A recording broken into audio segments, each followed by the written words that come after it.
Welcome back, friends. Thanks for joining me today on this beautiful day. This is the How to Life podcast. My name is Dr. Laura Jaggett, and today's topic is apropos as life is returning to normal and people are venturing out again. Oh, and by the way, this is episode 56. Today's topic is about the skills you learn when you travel. Remember that, travel?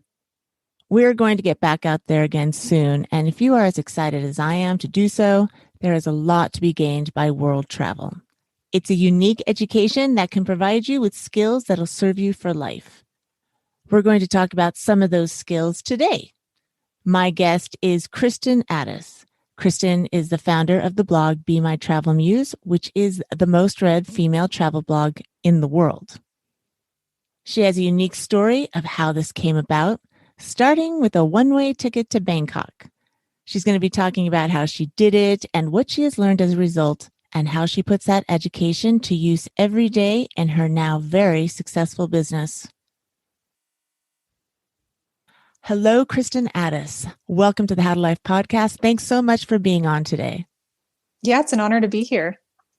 It's going to be a great topic. Not only is it about travel, but it's about the skills you learn when you travel. And before I get going, would you please take a moment to just introduce yourself and tell us a little bit about you?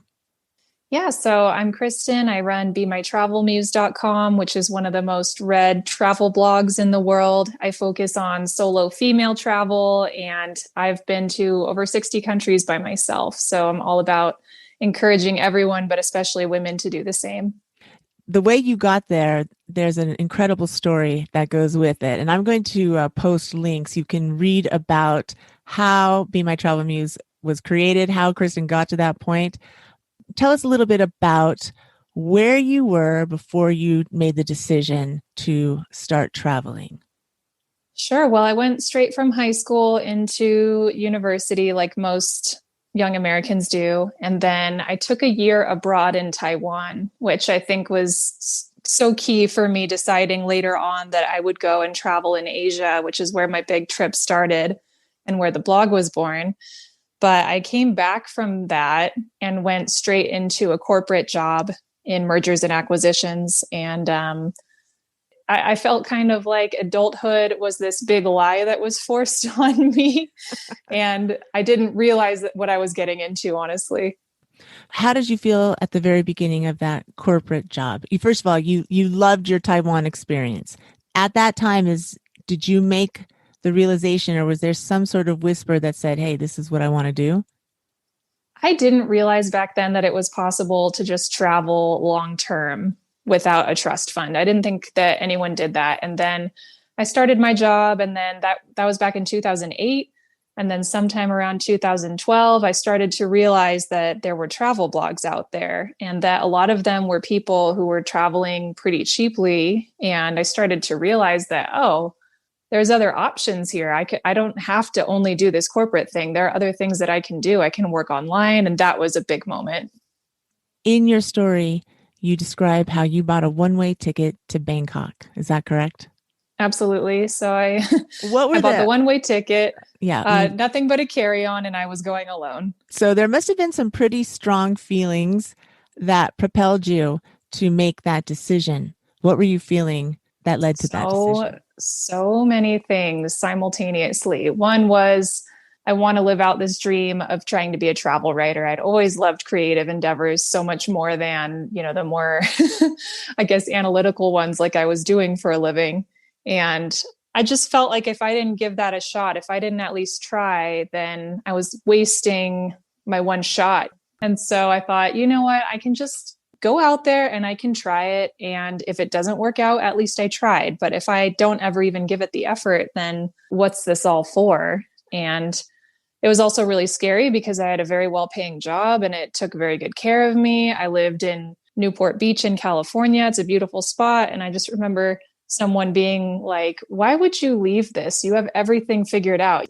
I had a 6-figure job when I was 24. It was miserable though. I didn't like it. So that was a question I wanted to ask you. Was there fear about leaving that job and also going off to Bangkok with a one-way ticket. Was that a big fear? Oh, I agonized over this for a good year before finally doing it. So, to anyone in that situation, I would advise two things. Don't suffer in silence because I just thought everyone would try to talk me out of it. I thought there was no way that anyone would tell me that that was a good idea. But when I finally did tell my friends and family later, I realized that most of them were really excited for me and they would have been supportive. So it could have been easier if I had decided to maybe share how I was feeling with other people. Mm-hmm. And then the other big thing was, of course, the financial piece. People call it the golden handcuffs, where you have a dream and of course you want to try it, but you're worried about stability. So I didn't quit until I had savings and I felt secure enough to give it a try. I want to go back to the point that you said suffering in silence. So you were weighing this in your own head. There are situations, and perhaps you have experienced this, I know I have, where I started expressing some desires or ideas I had, and they were immediately shut down, and I got talked out of it. But for me, and maybe this was for you, perhaps you were thinking about this for such a long time that you were pretty solid before you started expressing it, so that if you did encounter a naysayer, you were so sure about it for yourself that it didn't throw you off too much. Yeah, that was exactly my approach. But now what I'm realizing is that I just have to decide whose opinion really matters. And if they are bringing real concerns to me, real things that I haven't thought about yet and that I do need to be thinking about, that's absolutely worth listening to. But, the people outside of that core group, if they express an opinion, it doesn't have to matter to me. I take it you've done some research about that. You didn't just jump out of a plane without a parachute. You had some sort of research or plan? Yeah, the funny thing was my plan was to have no plans. So I just stalked other travel blogs for about 2 months, almost full time, between quitting my job and taking off for this big trip. And I just wanted to see how they were doing it, so that I could maybe use some of what I learned to build my own travel blog, which was a great idea. But at the same time, these people all shared exactly how they planned their big trips. And it made me realize that for me, the best thing I could possibly do was just buy that one-way ticket, have nothing booked, and just see where everything took me. Because one of the biggest regrets people seemed to have was planning things too much. So although I did so much research, I did end up going without anything booked. But you had research. And Absolutely. I think that's important too. I don't think it would be wise to say, yeah, just quit your 6-figure job and then see what happens. And that's a very important step to take. Absolutely. And one of the things that you had talked with me about, and that's the topic of this podcast, are the problem-solving skills that you acquire from solo travel. I think it builds up self-efficacy unlike anything else I've tried. And that's the really powerful thing about it. If something goes wrong, there's just no point in crying over spilled milk. You just know that you have to get straight to problem solving. And so I found it's made me really quick at making a plan. And that's an amazing life skill. Another thing, it's made me comfortable in so many situations where I just will confidently go talk to someone, find things out, and just get straight to making it work again. And then later on, when you look back on that, you feel so much accomplishment because you and you alone did it. And then there's the good times too. You can be totally selfish, which I think is so underrated because everyone deserves to have the opportunity to just have an adventure where you call all the shots, you form all of your own opinions, you make all of the decisions on if you're going to go or if you're going to stay or whatever it is you want to do. It's all up to you. And it's really empowering. And it teaches you that if something goes right, you can look at it and say, hey, I did that. I set it all up and it went exactly the way I wanted it to. And if something goes wrong, you can take responsibility for that too, rather than blaming something else. It really gives you that sense of empowerment and that sense of autonomy.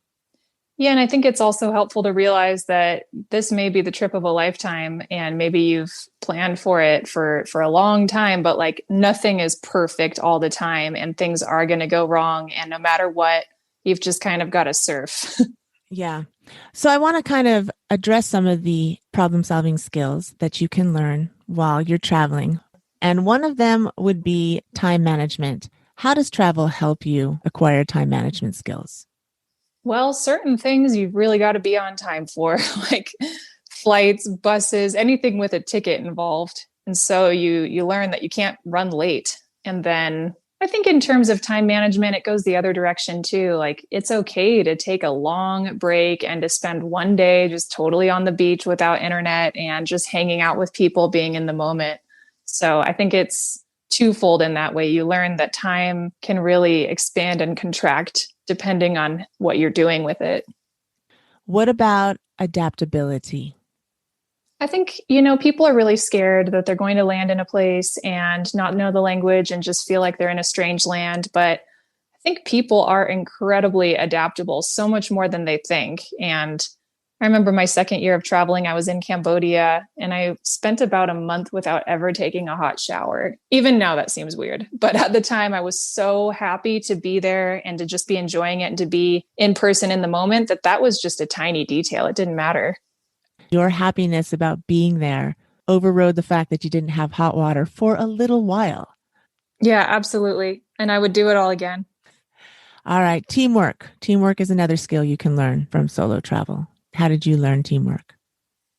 Well, the funny thing is, solo traveling is not that lonely. You're meeting people constantly, and a plan can come together so quickly. And before you know it, you're like in this crew and you're going and doing something cool. It's having a little adventure. And then I think another big realization of mine was that I didn't have to stick around or do things that I didn't feel like doing. I could just go off and do my own thing. So it's great that you can like become part of a team and then just as quickly break off. And there's no hard feelings.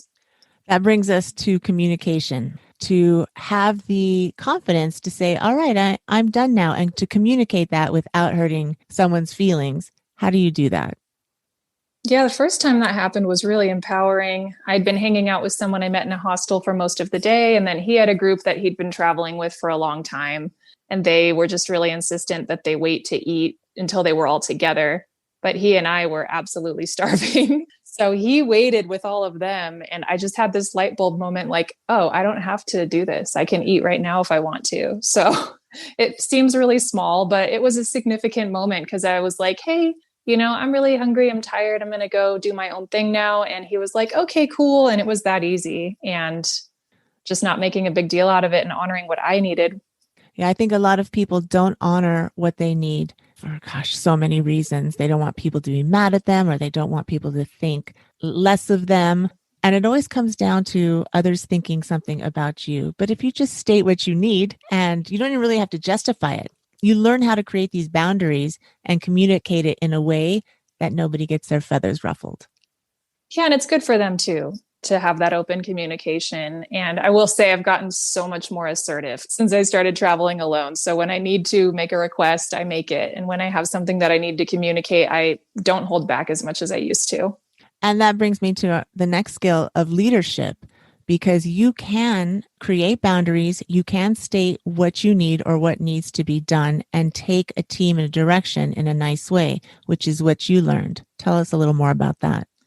Yeah, I think that my solo travel experience, I can apply very much to what I'm doing now for a living with the blog. I have a team and we have some full-timers as well, and we're all working on this central goal. And I think part of leadership is really empowering the people who you're working with to bring their ideas to you, to celebrate when they innovate and to reward them for that. And so that they really feel like they're working on this central goal as well. Another skill you have to learn, which I got from one of your interviews that you did, was networking skills. How do you network in travel? For me, in a professional sense, I wanted to network with other travel bloggers. So if I noticed we were in the same place, I would reach out, and I met up with a lot of people early on that day, conferences. But it's another thing where it's just, hey, you don't know if someone has interest or if they're free to hang out with you or where it could go unless you ask. So don't fear the rejection so much that you don't ask. Another thing you can do is if you've come across a good place to stay or people you've met, you connect them with other people and they do the same for you. And so I think you said you got a room in Berlin through some other contact you made on one of your travels. That's networking. Oh, yeah. It's been the connections that I've built all over the world that really helped me keep going. I mean, this was not a business I was making any money off of for the first few years. And so to be able to know people in places and to be able to use those connections, it's huge. Now, I want to talk about something that I think holds a lot of people back, and that is fear, or fear of their personal safety and awareness. How do you, as a solo traveler, heighten or enhance your awareness of your surroundings and tune into the vibes that people are getting off? How do you learn and maximize those senses? Yeah, I think it's actually easier when you're by yourself because you're taking everything in and you don't have any distractions. I wouldn't wear headphones in a big city where I didn't know what was, going on around me. And I think putting your phone down and enjoying everything, it's not really rocket science staying safe abroad. It's very similar to what you do at home to stay alive. Do you find you have to focus a little bit more, which is also a skill? Yeah, I think in some situations it's more important to be hyper aware, and in others you can be a little bit more laid back and relaxed. And for me, it's usually a big city versus somewhere rural. And I feel even more relaxed abroad in a lot of countries. How do you deal with the language barriers? People are really surprised that it's rarely a problem, actually. A lot of people who work in tourism do speak English because it's good for them if they can communicate with people. And being native English speakers, we really hit the jackpot. People around the world, many of them have learned English. So other travelers you meet probably speak English. It does, of course, depend on the part of the world that you're in. For example, in Central and South America, it's a great idea to learn some Spanish. But in Southeast Asia, I was fine with English. It was really no problem. You can point and shrug. There is so much in context as well. And now there's even apps that you can use to translate with your smartphone. That was not as available when I was first starting out, but even back then, it really wasn't that big of a problem. Even in the rural, like countrysides or small towns, you still manage to get by? Yeah, I mean, if you go to a guest house in this area, again, chances are good that at least someone there probably speaks English because most of the tourists they're receiving don't speak Thai or Khmer or a lot of these languages.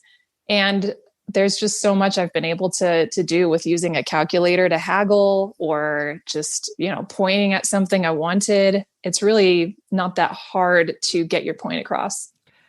How has solo travel heightened your intuition? Because I imagine you have to have you had to have intuition to know you were going, leaving your corporate job to go.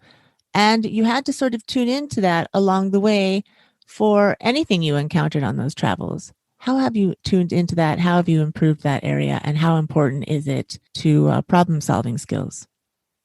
So I would say there's a big difference between fear and your gut instinct. Fear grows and builds and can really cloud your ability to do anything. And a gut reaction, to me anyway, is that little feeling you get, that little voice inside of you that says yes or no the moment something is presented to you.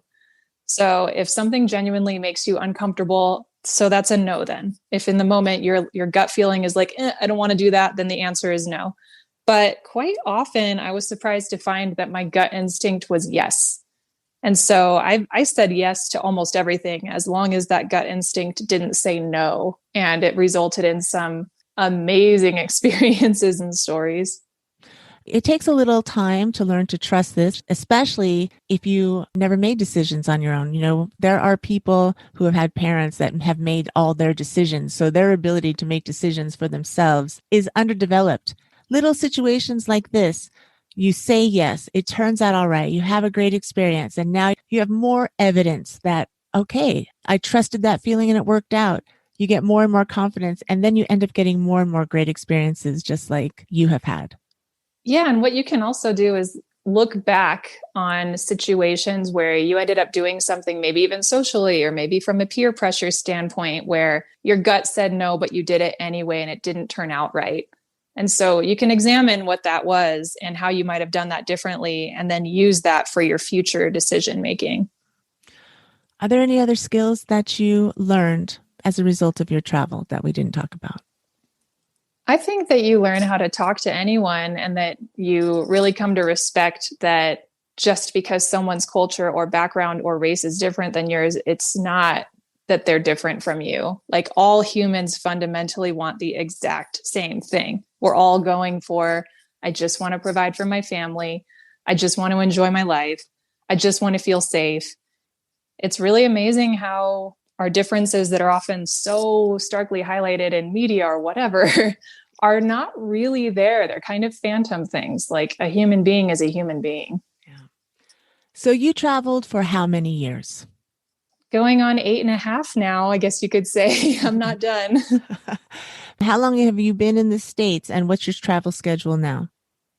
Now I have usually a week or two out of every month that I go do something outside of where I live. So that could even be as close as the next state over or a new country. But in 2019, I was traveling pretty much 75% of the year. When I first started back in 2012, I had quit my job. I bought that one-way ticket. I went for 10 months and then I came home for the summer and then I left again for another 10 months. So I would do bigger chunks where I was just a complete nomad, and that was really fun. But now it's a little bit more of a settled life where I go take trips and then I come back home. How have the skills that you've learned from your travel years applied in your current business? Oh, it's just all been about confidence and intuition. And I would not be doing this if I hadn't decided to buy that one-way ticket and go for it. I would have had no idea that I was capable of just getting what I wanted out of life. And I think when you really, really want something and you're so dedicated and you enjoy it, those are the ingredients. What tips would you give to someone who wants to have this experience of travel? What would you say to them before they begin out on this journey? Make sure that you save up adequately and that you plan adequately. So if you have a smaller budget, maybe don't pick the most expensive countries out there. Maybe pick a place where your money will take you a little bit farther. If you do have parents who are going to push back on that, best thing you can do is just show them how much you've planned and that you've done your homework and that you can be trusted to do this and to trust yourself as well. I mean, at the end of the day, it's your life. So if you've saved up and you want to go and you want to do it, then you should. You have a lot of articles on your blog about these very topics and advice on how to prepare for something like this. Give us all the information on how we can find you in your blog. Yeah, I can take you through absolutely every step of the process. Back when I started, this didn't really exist. So I made the resource that anyone who wants to travel could use to just get out there. So it's all on BeMyTravelMuse.com. Just look around on there. There's a whole section for solo female travel. So it'll take you through the whole process step by step. I'm also on Instagram and YouTube under Be My Travel Muse. Is there anything else you're doing?